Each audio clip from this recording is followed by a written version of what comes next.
नमस्कार साथियों, वरदान डिजिटल क्लासेस पे आपका फिर से स्वागत है। साथियों, हमारी जो पीवाईक्यू एमसीक्यू सीरीज चल रही थी उसका ये क्लास सेकंड है और इस सीरीज में साथियों हम आज बात करेंगे भारत का भूगोल के अंतर्गत हिमालय पर्वत के बारे में। इसमें हम साथियों टॉप 20 एमसीक्यूज के ऊपर डिस्कस करेंगे। तो सबसे पहले हम देखते हैं कि साथियों वरदान डिजिटल क्लासेस आपके लिए लेके आया है एसएससी जीडी का समर्थ बैच, दिल्ली पुलिस का सक्षम बैच और आरपीएफ का शाश्वत बैच। इसका महा ऑफर चल रहा है साथियों, आप इनमें किसी भी बैच में एनरोल कर सकते हैं। साथ ही साथ यदि आपको भारत एवं विश्व का भूगोल का अलग से बैच लेना है या राजस्थान के भूगोल का अलग से बैच लेना है तो इसका भी ऑफर चल रहा है साथियों। ये तीनों बैच आपको 199 में और ये दोनों बैच आपको 299 में मिल जाएंगे। महा ऑफर सीमित समय तक रहेगा, आप इसका जल्द से जल्द लाभ उठा सकते हैं। अब हम आगे देखते हैं।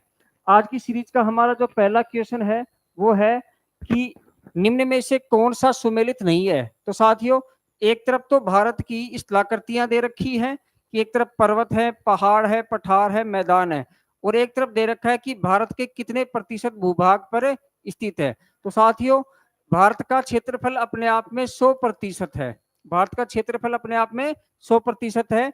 इसके 10.7% भाग पे पर्वत हैं और साथियों इसके 18.6% भाग पे पहाड़ है।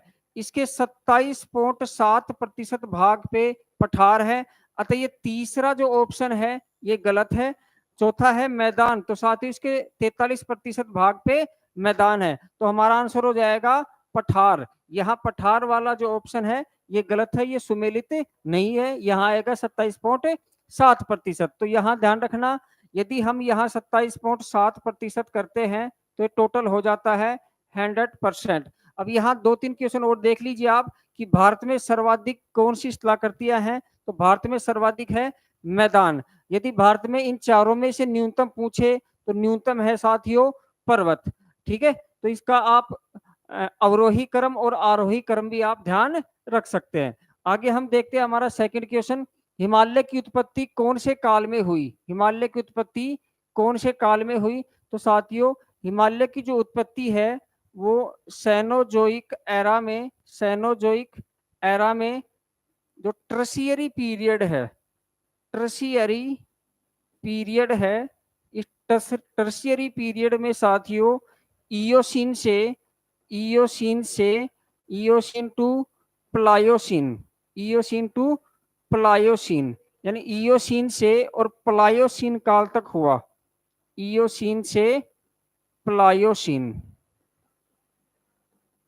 तो यहां जो ट्रशियरी पीरियड है, ट्रशियरी को हिंदी में कहते हैं तृतीयक काल, तृतीयक काल। तो इसका आंसर हो जाएगा कि हिमालय की उत्पत्ति कौन से में हुई, तृतीयक काल में हुई। ठीक है, एरा पूछे या कल्प पूछे तो सेनोजोइक या सीनोजोइक, सीनोजोइक कल्प, और काल पूछे तो तृतीयक काल, और युग पूछे तो इयोसीन से प्लायोसीन। ठीक है, अब इसमें भी आप ध्यान रखना, इयोसीन से ओलिगोसीन, यानी इयोसीन से ओलिगोसीन, ओलिगोसीन, इसमें उत्पत्ति हुई ग्रेट हिमालय की यानी महान हिमालय की। ओलिगोसीन से, ओलिगोसीन से, ओलिगोसीन से मायोसीन, मायोसीन, इसमें उत्पत्ति हुई मिडिल हिमालय की। और मायोसीन से, मायोसीन से प्लायोसीन, इसमें उत्पत्ति हुई शिवालिक श्रेणी की, शिवालिक श्रेणी की। ठीक है, तो ये आप सभी ध्यान रख सकते हैं। हमारा नेक्स्ट क्वेश्चन है हिमालय के विस्तार की दिशा क्या है। तो साथियों जैसा कि हमने लेक्चर में बात की थी कि हिमालय नॉर्थ वेस्ट से और साउथ ईस्ट की तरफ, साउथ ईस्ट की तरफ विस्तृत है। तो हिमालय की दिशा हो जाती है उत्तर पश्चिम से दक्षिण पूर्व की ओर। तो यहाँ उत्तर पश्चिम से दक्षिण पूर्व की ओर हमारा जो बी ऑप्शन है वो राइट आंसर है। नेक्स्ट हम देखते हैं हिमालय किस प्रकार का पर्वत है। तो साथियों हिमालय एक वलित पर्वत है, हिमालय एक कैसा पर्वत है? वलित पर्वत है, और वलन के कारण ही हिमालय का निर्माण हुआ है। आपने पढ़ा था, मैंने आपको पढ़ाया था कि हिमालय विश्व का सबसे युवा या नवीन वलित पर्वत है। ठीक है, भ्रंश पर्वत है हमारा सतपुड़ा और विंध्याचल, उसको ब्लॉक पर्वत भी कहते हैं। और ज्वालामुखी पर्वत होते हैं, जैसे यहाँ किलीमंजारो है अफ्रीका में, ठीक है, और मोनालोवा है अमेरिका में, फ्यूजियामा है जापान में, ये सब के सब क्या होते हैं? ज्वालामुखी पर्वत। तो इसका जो आंसर होगा हिमालय किस प्रकार का पर्वत है, वो है वलित पर्वत, यानी कि फोल्डेड माउंटेन, फोल्डेड माउंटेन, ये ध्यान रखना आप। ठीक है, नेक्स्ट हमारा क्वेश्चन है, हिमालय का निर्माण कौन से पर्वतीकरण के दौरान हुआ? तो साथियों, अब तक के जितने भी दुनिया में आपको पर्वत दिखाई देते हैं, वो 4 पर्वत निर्माणकारी घटनाओं के तहत बने हैं। पहला है चर्नियन, दूसरा है कैलाडोनियन, तीसरा है हर्षिनियन, और चौथा है अल्पाइन पर्वतीकरण। ठीक है, अभी तो सबसे प्राचीन जो पर्वत है, जैसे अरावली, अरावली विश्व की सबसे प्राचीन वलित पर्वत श्रेणी है। अरावली स्कैंडिनेवियन जो पर्वत है, ये सारे के सारे बने हैं चर्नियन पर्वतीकरण के दौरान, और ये घटना हुई थी प्री कैम्ब्रियन एरा में। ठीक है, लेकिन जो हिमालय है, या तो जितने भी नवीन वलित पर्वत है, हिमालय, रोकीज, एंडीज या एटलस, आल्प्स, ये सारे के सारे बने हैं किसमें? अल्पाइन पर्वतीकरण के दौरान। तो हिमालय की उत्पत्ति सबसे बाद में हुई, इसलिए सबसे नवीन वलित पर्वत है, सबसे नवीन वलित पर्वत है। तो इस प्रश्न का आंसर हो जाएगा कि हिमालय की उत्पत्ति अल्पाइन पर्वतीकरण के दौरान हुई। नेक्स्ट हम देखते हैं, निम्न में से कौन सी एक हिमालय की विशेषता नहीं है? तो यहाँ साथ ही हिमालय की कुछ विशेषताएं दे रखी है। इसमें से हमारा पहला ऑप्शन है कि हिमालय एक युवा वलित पर्वत है, ये बिल्कुल राइट है, ये हिमालय की एक विशेषता है। इसकी अत्यधिक ऊंचाई है, ये भी राइट है। हिमालय विश्व की सबसे ऊंची पर्वतमाला है, ये पर्वत श्रृंखला है। और महान हिमालय है, वो विश्व की सबसे ऊंची पर्वत श्रेणी है। ठीक है, और इसमें गहरे नदी गार्ज पाए जाते हैं, ये भी राइट है, क्योंकि हमने बात की थी कि जो नगा पर्वत, ये नंगा पर्वत से लेकर और जो नामचा बरवा पर्वत है, इसके दोनों तरफ है, इधर सिंधु नदी एक सिंटेक्शियल बैंड बनाती है, और इधर ब्रह्मपुत्र नदी एक सिंटेक्शियल बैंड बनाती है। और ये दोनों नदियां यहाँ पर, सिंधु नदी एक गार्ज बनाती है जिसका नाम है बुंजी गार्ज या सिंधु गोर्ज, बुंजी गोर्ज या सिंधु गोर्ज। इसकी गहराई है 5200 से 5700 मीटर तक, और ये विश्व का सबसे गहरा नदी गार्ज है। दूसरा इधर ब्रह्मपुत्र नदी बनाती है दिहांग गार्ज, दिहांग गोर्ज, दिहांग गोर्ज, और इसकी गहराई है साथियों 4800 मीटर। और इसमें जितनी भी पूर्ववर्तीय नदियां हैं, चाहे वो अलकनंदा हो, चाहे इधर काली हो, चाहे वो कोसी हो, तिस्ता हो, ये सारी की सारी सतलज हो, ये सारी की सारी गहरे गहरे गार्ज बनाती है, ये पूर्ववर्तीय नदियां होती है। ठीक है, तो गहरे गार्ज हिमालय की एक विशेषता है। नेक्स्ट है अल्प जैव विविधता, ये रोंग है साथियों, क्योंकि हिमालय में अल्प नहीं, अधिक जैव विविधता पाई जाती है, अधिक जैव विविधता पाई जाती है।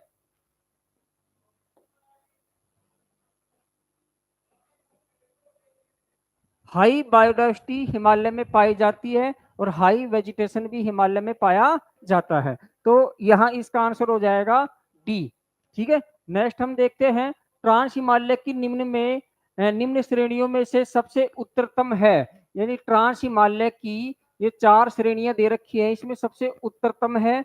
हमने बात की थी कि ट्रांस हिमालय में जो सबसे उत्तर में है वो है काराकोरम श्रेणी, उसके बाद है लद्दाख श्रेणी, उसके बाद है जांस्कर श्रेणी, और जांस्कर का ही तिब्बत में आगे विस्तार है कैलाश श्रेणी। तो सबसे उत्तरतम कौन हो गई?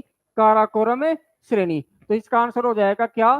काराकोरम श्रेणी। ये सीक्वेंस आपको ध्यान रखना है, सबसे उत्तर में काराकोरम, फिर लद्दाख, फिर जांस्कर और फिर कैलाश। ठीक है, आगे हम देखते हैं नेक्स्ट क्वेश्चन, निम्न में से कौन एक ट्रांस हिमालय व महान हिमालय को पृथक करता है? तो साथियों ऑप्शन है जॉनसन रेखा, मैकडोनाल्ड रेखा, हिंज रेखा या मैकमोहन रेखा। तो जॉनसन रेखा, मैकडोनाल्ड रेखा और मैकमोहन रेखा क्या है वो देख लीजिए आप, कि ये जो जम्मू कश्मीर वाला पार्ट है, जम्मू कश्मीर वाला पार्ट है। इस जम्मू कश्मीर वाले पार्ट में जो जम्मू कश्मीर रियासत के द्वारा निर्धारित एक जो सीमा रेखा जी थी, जो तिब्बत और जम्मू कश्मीर के मध्य थी, ये थी जॉनसन रेखा। ठीक है, इसके बाद में यहाँ LAC आती है, LAC, और यहाँ बीच में से जाती है एक मैकडोनाल्ड रेखा, जो अक्साई चीन का कुछ भाग तो भारत में दिखाती है और कुछ भाग चाइना में दिखाती है, लेकिन एक है हिंज रेखा। तो यहाँ साथियों जो काराकोरम रेंज है, लद्दाख रेंज है, जांस्कर रेंज है और कैलाश रेंज है। यहाँ है ग्रेट हिमालय, इसके बीच में आती है क्या, एक ITSZ, Indo Tsangpo suture zone.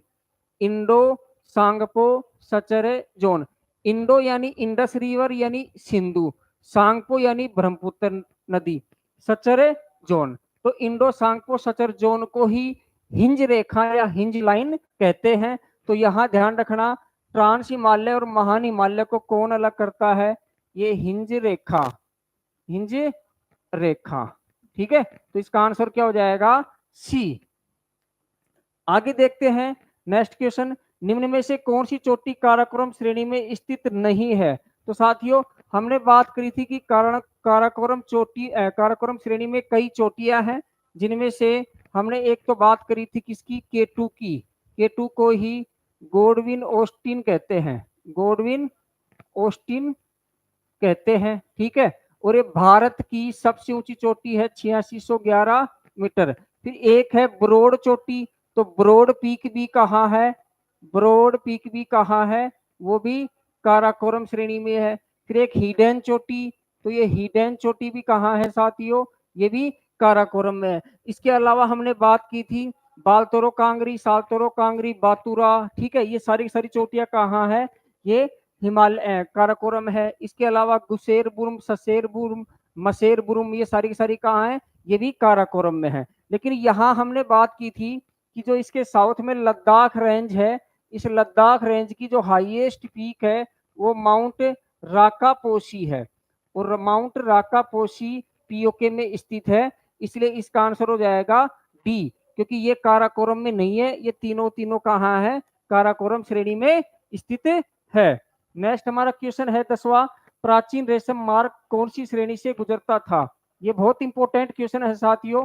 यहाँ आप देखिए कि जो काराकोरम रेंज है, काराकोरम रेंज, इस काराकोरम रेंज में जो जम्मू कश्मीर वाला पार्ट है, ये जो जम्मू कश्मीर है, इस जम्मू कश्मीर में यहाँ काराकोरम रेंज में एक दर्रा है जिसका नाम है खुंजेराव दर्रा, खुंजेराव दर्रा।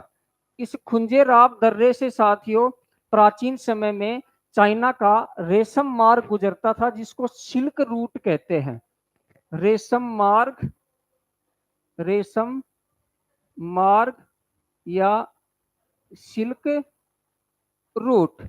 अब यहाँ क्या है, चाइना इस रेशम मार्ग से यहाँ मिडिल एशिया, अफ्रीका और यूरोप तक रेशम का व्यापार करता था।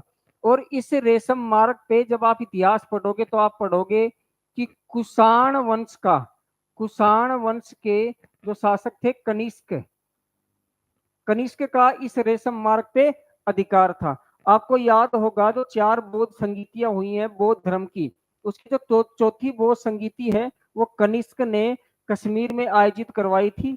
ठीक है, वो इसलिए आयोजित करवाई थी क्योंकि उस समय कश्मीर पर किसका अधिकार था, कनिष्क का अधिकार था। ठीक है, तो यहाँ जो ये सिल्क रूट है, इस सिल्क रूट को वर्तमान में चाइना के द्वारा one belt one road project में कन्वर्ट कर दिया गया है, और इसी को कहते हैं BRI, BRI यानी बॉर्डर एंड रोड इनिशिएटिव।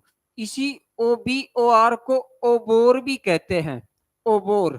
तो यहाँ ध्यान रखना, कई बार क्वेश्चन आ चुका है कि ओबोर परियोजना किस देश की है, तो चाइना की है। ठीक है, इसी जो ये रूट है, ये हाईवे बना हुआ है, इस हाईवे को कहते हैं Karakoram highway, Karakoram highway, Karakoram highway. तो यहाँ ध्यान रखना, काराकोरम हाईवे है, ये सी पैक का भाग है, सी पैक का भाग है। चाइना पाकिस्तान इकोनॉमिक कॉरिडोर का भाग है साथियों। तो यहाँ 5-7 क्वेश्चन बनते हैं, मैंने आपको सारे बता दिए। तो रेशम मार्ग कौन सी श्रेणी से गुजरता है?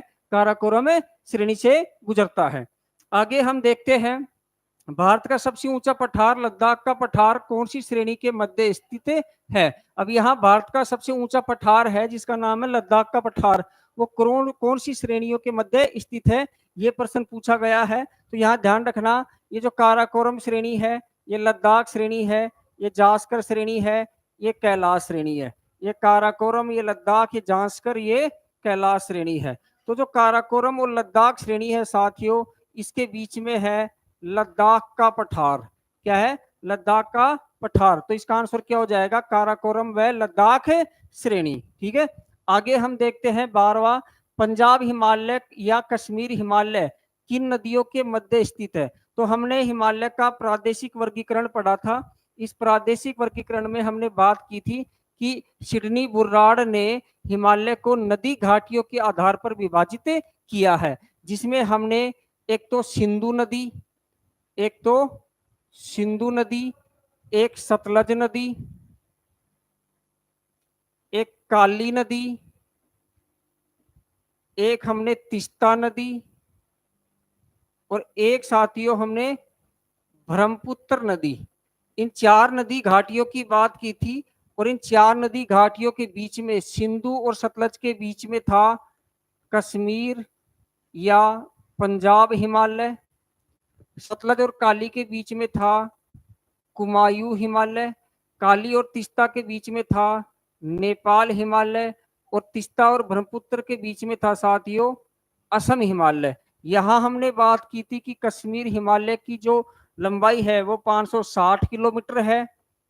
ठीक है, और यहाँ कुमायूं हिमालय की है वो 320 किलोमीटर है, नेपाल हिमालय की 800 किलोमीटर, और असम हिमालय की 720 किलोमीटर। तो सबसे लंबा कौन सा था?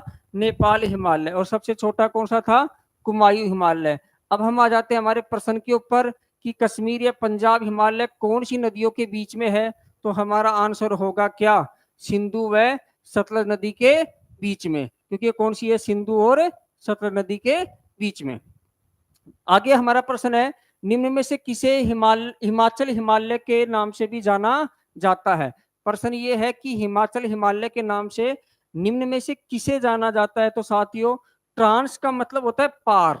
ठीक है, आपने सुना होगा ट्रांसपोर्ट, ट्रांसपोंडर, ट्रांसपेरेंट। तो जैसे ट्रांसपेरेंट को कहते हैं पारदर्शी, तो ट्रांस का मतलब है हिमालय को पार करके जो है उसी को ट्रांस हिमालय कहते हैं। तो यहाँ ट्रांस हिमालय के जो अन्य नाम है वो है, एक तो पार हिमालय, पार हिमालय, इसी को साथियों तिब्बत हिमालय भी कहते हैं, इसी को तिब्बत हिमालय भी कहते हैं, और इसी को टैथिज हिमालय भी कहते हैं। महान हिमालय को ग्रेट हिमालय कहते हैं, इसी के साथ वृहद हिमालय कहते हैं, इसी के साथ वृहत हिमालय भी कहते हैं, इसी के साथ हिमाद्री भी कहते हैं, और आंतरिक हिमालय भी कहते हैं, और इसको इनर हिमालय भी कहते हैं। मध्य हिमालय को मिडिल हिमालय कहते हैं, मिडिल हिमालय, लघु हिमालय, लघु को ही लेसर हिमालय कहते हैं, मिडिल को मिडिल हिमालय भी कहते हैं। ठीक है, इसी के अलावा इसी को हिमाचल हिमालय भी कहते हैं, हिमाचल हिमालय भी कहते हैं। तो शिवालिक श्रेणी को, शिवालिक को बाह्य हिमालय भी कहते हैं, शिवालिक को बाह्य हिमालय भी कहते हैं, आउटर हिमालय भी कहते हैं, आउटर हिमालय भी कहते हैं। तो हमारा आंसर क्या है कि जो हिमाचल हिमालय है, हिमाचल हिमालय है, वो किसका नाम है? मध्य हिमालय का। ठीक है, आगे हम देखते हैं हमारा नेक्स्ट क्वेश्चन 14वां, निम्न चोटियों का सही अवरोही क्रम यानी डिसेंडिंग ऑर्डर पूछ रहा है साथियों। डिसेंडिंग ऑर्डर का मतलब बड़े से छोटा या घटता हुआ क्रम, सबसे पहले आएगी सबसे ऊंची, फिर उससे नीची, फिर उससे नीची, फिर उससे नीची। तो यहां आप देखिए ऑप्शन में Godwin, Austen, Kanchenjunga, Mount Everest, Nanda Devi. तो यहाँ तो ये गलत हो गया, Nanda Devi, Godwin, Austen, Kanchenjunga, Mount Everest, ये भी गलत हो गया।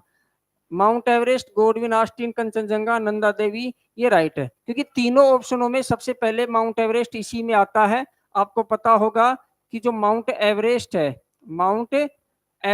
है, इसकी ऊंचाई 8,848 मीटर है and it is the highest peak of the world. ठीक है, तो माउंट एवरेस्ट के बाद गोडविन ऑस्टिन या K2 आती है, गोडविन ऑस्टिन या K2 आती है, इसकी है 8611 मीटर। फिर कंचनजंगा आती है तीसरी, कंचनजंगा इस ऑप्शन के हिसाब से क्या है, कंचनजंगा। ठीक है, और फिर लास्ट में है कौन सी, नंदा देवी, नंदा देवी। तो यहां ध्यान रखना ये 8586 मीटर और ये 7817 मीटर, कहीं कहीं 7816 मीटर भी मिलती है। तो इसका आंसर क्या हो जाएगा, सी। सबसे ऊंची माउंट एवरेस्ट, फिर गोडविन ऑस्टिन या K2, फिर कंचनजंगा, फिर नंदा देवी। आगे है निम्न में से कौन सा मध्य हिमालय का भाग नहीं है। तो साथियों हमने लेक्चर में बहुत शानदार तरीके से समझाया था हम आपको कि मध्य हिमालय है वो विखंडित रूप में स्थित है, क्योंकि महान हिमालय से निकलने वाली जो नदियां हैं उन्होंने मध्य हिमालय को बीच बीच से काट दिया है। तो यहाँ हमने बात की थी कि मध्य हिमालय का सबसे पश्चिमी भाग है पीर पंजाल श्रेणी, उसके बाद यहाँ है धौलाधर श्रेणी, फिर उत्तराखंड में है मसूरी श्रेणी, नागटीवा श्रेणी, फिर हमने बात की थी कि नेपाल में है महाभारत श्रेणी, फिर पश्चिमी बंगाल में है दार्जिलिंग श्रेणी, फिर सिक्किम में है डोकिया श्रेणी, और फिर है कहाँ, भूटान में ब्लैक माउंटेन। ये सारी की सारी है, ये किसके भाग है, ये है मध्य हिमालय के भाग। तो ऑप्शन में पीर पंजाल राइट है, धौलागिरी ये रोंग है क्योंकि ये धौलाधर है, धौलाधर श्रेणी है, धौलाधर श्रेणी का है हिमाचल प्रदेश में, हिमाचल प्रदेश में। ठीक है, तो यहाँ धौलागिरी चोटी है साथियों, और जो धौलागिरी चोटी है ये महान हिमालय में है, कहाँ है, महान हिमालय में, और महान हिमालय में भी कहाँ है, नेपाल में अवस्थित है। नागटीवा श्रेणी ये भी है, मसूरी श्रेणी ये भी है। तो यहाँ ध्यान रखो इसका आंसर क्या हो जाएगा, बी, कि धौलागिरी श्रेणी इज द रॉन्ग ऑप्शन। ठीक है, यहाँ राइट आंसर क्या होगा कि धौलागिरी नहीं है, यहाँ धौलाधर श्रेणी है। आगे हम देखते हैं निम्न में से कौन सी घाटी महान हिमालय व मध्य हिमालय के बीच स्थित नहीं है। तो हमने बात की थी कि जो ये महान हिमालय है, महान हिमालय है, इस महान हिमालय के नीचे मध्य हिमालय में पीर पंजाल श्रेणी, ये है ग्रेट हिमालय, ये है पीर पंजाल श्रेणी, और इस पीर पंजाल श्रेणी का विस्तार यहाँ जम्मू कश्मीर और ये पूर्वी जो इसका भाग है ये है हिमाचल प्रदेश में। इसके बीच में है साथियों कश्मीर घाटी, और इस कश्मीर घाटी का निर्माण करती है झेलम नदी, झेलम नदी इस घाटी से बहती है। फिर यहाँ है धौलाधर, धौलाधर और पीर पंजाल के बीच में है साथियों कौन सी, कुल्लू घाटी, कौन सी है, कुल्लू घाटी, और इस घाटी में व्यास नदी बहती है। ठीक है, आगे हम रावी नदी बहती है। ठीक है, आगे हम देखते हैं लाहौल। तो लाहौल जो है ये है कहाँ पर, महान हिमालय और पीर पंजाल के बीच में, इसमें बहती है कौन सी, चेनाब नदी, कौन सी, चेनाब नदी। अब बात आती है पूंगा घाटी या पूगा घाटी। यहाँ देखिए साथियों आपको कई किताबों में पूंगा नाम भी मिलता है और रियल में इसका नाम पूगा है, ये ध्यान रखना आप। ठीक है, ये है लद्दाख रेंज में, यह है यहाँ लद्दाख है, ये काराकोरम रेंज है। तो लद्दाख और काराकोरम के बीच में है पूगा घाटी, और ये पूगा घाटी है साथियों ये हॉट स्प्रिंग के लिए, हॉट स्प्रिंग के लिए फेमस है, क्योंकि यहाँ गर्म जल के सोर्स पाए जाते हैं, गर्म जल के धुआं या फंवारे पाए जाते हैं, गीजर पाए जाते हैं जिनको गेसर भी कहते हैं। यहाँ जो पूंगा घाटी है, पूगा घाटी है, ये जियोथर्मल एनर्जी के लिए फेमस है, और भारत का जो पहला जियोथर्मल एनर्जी प्लांट है या संयंत्र है वो यही लद्दाख की पूगा घाटी या पूंगा घाटी में लगाया गया है। तो यहाँ कौन सी महान हिमालय और मध्य हिमालय के बीच में नहीं है, ये भी है, ये भी है, ये भी है, ये नहीं है, क्योंकि ये कहाँ है, काराकोरम और लद्दाख श्रेणी के बीच में। आगे देखते हैं मर्ग क्या है। तो यहाँ ध्यान रखना हमने बात की थी कि जो मध्य हिमालय है इसका जो सदर्न पार्ट है वो खड़ा है, इसका ढाल तीव्र है, और इसका जो नदन भाग है, नदन ढाल है मध्य हिमालय का जो उत्तरी ढाल है, जो उत्तरी ढाल है ये तो है मंद, और जो दक्षिणी ढाल है ये है तीव्र। ठीक है, तो उत्तरी जो ढाल है इसके ऊपर पाए जाते हैं शीतोष्ण घास के मैदान, और ये शीतोष्ण घास के मैदान है अल्पाइन चारागाह। इन अल्पाइन चारागाह को साथियों जम्मू कश्मीर वाले क्षेत्र में कहते हैं मर्ग, जैसे सोनमर्ग, गुलमर्ग, टानमर्ग। और साथियों उत्तराखंड वाले क्षेत्र में इनको कहते हैं बुग्याल, पयाल या पयार, जैसे वेदनी बुग्याल और उनारा बुग्याल। ठीक है, ये एग्जाम्पल है। तो यहाँ मर्ग क्या हो गया, शीतोष्ण घास के मैदान हो गए साथियों। ठीक है, शीतोष्ण घास के मैदान है, तो मर्ग क्या है, शीतोष्ण घास के मैदान। आगे देखिए करेवा किसकी खेती के लिए प्रसिद्ध है, बहुत शानदार प्रश्न है, एनसीईआरटी में बाकायदा दे रखा है, और अब तक लगभग सैकड़ों एग्जाम में आ चुका है। सेंट्रल गवर्नमेंट के जितने भी एग्जाम होते हैं उनका फेवरेट क्वेश्चन है ज्योग्राफी का। तो ध्यान से समझना कि महान हिमालय और मध्य हिमालय के बीच में जो झेलम नदी बह रही है कश्मीर घाटी में, इस कश्मीर घाटी में कहीं कहीं हिमानियों की बर्फ पिघलने से और छोटे छोटे लैकुस्ट्राइन डिपॉजिट्स हो जाते हैं, यानी हिमानीकृत जो झील होती है इनके डिपॉजिट्स हो जाते हैं, यानी कि हिमोड जो मोराइंस होती है, हिमोडीय मृदा, उसके निक्षेप पाए जाते हैं साथियों। इसी निक्षेप या झीलीय जो निक्षेप है, जो ग्लेशियर के पिघलने से झील बनती है, ये इन झीलों में जो हिमोड पाए जाते हैं, ये हिमोड जब झील सूख जाती है तो बारीक महीन उपजाऊ मृदा बच जाती है। इसी मृदा में साथियों की जाती है किसकी, जाफरान की खेती, और जाफरान को ही सैफरोन कहते हैं, और सैफरोन में उत्पन्न होता है केसर। उस पादप को तो कहेंगे जाफरान या सैफरोन, और उसमें फूल आता है साथियों, एक ऐसा छोटा सा फूल आता है, इस फूल के ऐसे कलियां होती हैं, इन कलियों को कहते हैं केसर। ठीक है, तो यहाँ केसर की खेती होती है।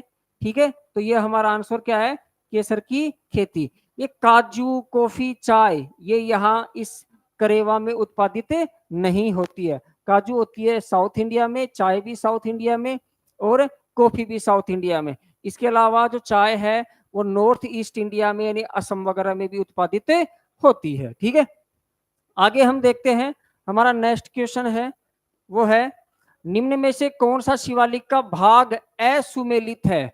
यहाँ साथियों शिवालिक के भागों की बात की गई है, बहुत शानदार प्रश्न है। मैंने आपको ये बिल्कुल डिटेल में समझाया था क्लास में, तो ध्यान रखना। शिवालिक श्रेणी ऐसे कंटिन्यू ना होकर और ऐसे छोटी छोटी पहाड़ियों के रूप में स्थित है, और ये छोटी छोटी पहाड़ियां हैं, जैसे हमने बात की थी कि जम्मू कश्मीर में जम्मू हिल्स, यहाँ पंजाब में किराना हिल्स, उत्तराखंड में धांग या डांग हिल्स, फिर हमने बात की थी यूपी में दूधवा हिल्स, फिर नेपाल में हमने बात की थी कि चूरिया मुरिया हिल्स, फिर हमने बिहार में बात की थी कि चंपारण हिल्स, सोमेश्वर हिल्स और रामनगर हिल्स। ठीक है, इसके बाद हमने बात की थी कि तिस्ता नदी से और रैदाक नदी है असम में, इसके बीच में 90 किलोमीटर का गैप पाया जाता है, जहां हिमालय से आने वाली जो नदियां हैं, ठीक है, तिस्ता के बाद और रैदाक के बीच की जो मानस वगैरह, संकोश वगैरह ये नदियां हैं, इन नदियों ने इसको वेनिस कर दिया, साफ कर दिया, विलुप्त कर दिया, उसके बाद फिर ये अरुणाचल प्रदेश में दिखाई देती है दोबारा, जहां डफला हिल्स, मिरी हिल्स, अबोर हिल्स और मिसमी हिल्स। ठीक है, ये सारी की सारी किसकी भाग है? शिवालिक की पहाड़ियां हैं। तो हमारा जो आंसर हो जाएगा कि किराना हिल्स पंजाब में है, राइट है। धांग या डांग हिल्स हिमाचल प्रदेश में है, ये रोंग है। यहाँ उत्तराखंड आएगा साथियों, क्या आएगा? उत्तराखंड। यहाँ दूधवा हिल्स उत्तर प्रदेश में है, ये भी राइट है। इन्हीं दूधवा हिल्स में दूधवा नेशनल पार्क है। ठीक है, फिर चूरिया मुरिया हिल्स नेपाल में है, ये भी राइट है। तो हमने ये जितनी भी पहाड़ियों की बात की है जो शिवालिक श्रेणी के भाग हैं, उसमें से हमारा आंसर क्या है? धांग या डांग हिल्स। आगे हम देखते हैं, लास्ट हमारा क्वेश्चन है, दून क्या है? ये दून नहीं है साथियों, ये दून है। दून वैली, आपने सुना होगा दून घाटियां। ठीक है, तो दून क्या है? हमारे ऑप्शन है अनुप्रस्थ घाटियां यानी ट्रांसवर्स वैली, अनुदैर्ध्य घाटियां यानी लॉन्गिट्यूडनल या स्ट्राइक वैली, नदी घाटियां या रिवर वैली, और हिमानीकृत घाटियां। तो हमारा आंसर है अनुदैर्ध्य या स्ट्राइक वैली। तो अनुदैर्ध्य या लॉन्गिट्यूडनल वैली, स्ट्राइक वैली क्या होती है कि जैसे ये शिवालिक श्रेणी है और इस शिवालिक श्रेणी में ऐसे जो पर्वत कटक है या पहाड़ी कटक है, यहाँ ऐसी घाटियां पाई जाएंगी जो कैसी होंगी? अनुप्रस्थ प्रकार की होंगी, अनुदैर्ध्य प्रकार की होंगी, जिनको नमन घाटियां भी कहते हैं, स्ट्राइक वैलियां भी कहते हैं। और जो मध्य हिमालय और महान हिमालय के बीच में है साथियों, वो अनुप्रस्थ घाटियां हैं, जैसे कश्मीर घाटी, लाहौल स्पीति घाटी, ये सारी की सारी। तो दून क्या है? हमारा आंसर है अनुदैर्ध्य घाटियां यानी कि लॉन्गिट्यूडनल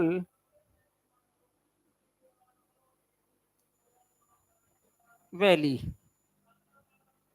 ठीक है, तो साथियों इसी के साथ हमारे आज के हिमालय से संबंधित मोस्ट प्रोबेबल 20 क्वेश्चन पूरे होते हैं। मैं आपको फिर से याद दिलाना चाहता हूं कि यदि आप वरदान डिजिटल क्लासेस के ऑनलाइन एप्लीकेशन से कोई भी कोर्स ज्वाइन करना चाहते हैं तो आप जल्दी कीजिए। अभी हमारा महा ऑफर चल रहा है जो सीमित समय के लिए है। और यदि आप मुझसे ज्योग्राफी पढ़ना चाहते हैं, भारत या विश्व का भूगोल या फिर अलग से राजस्थान का भूगोल, तो आप दोनों कोर्स में से कोई भी कोर्स परचेज कर सकते हैं। मिलते हैं नेक्स्ट वीडियो में। Thank you.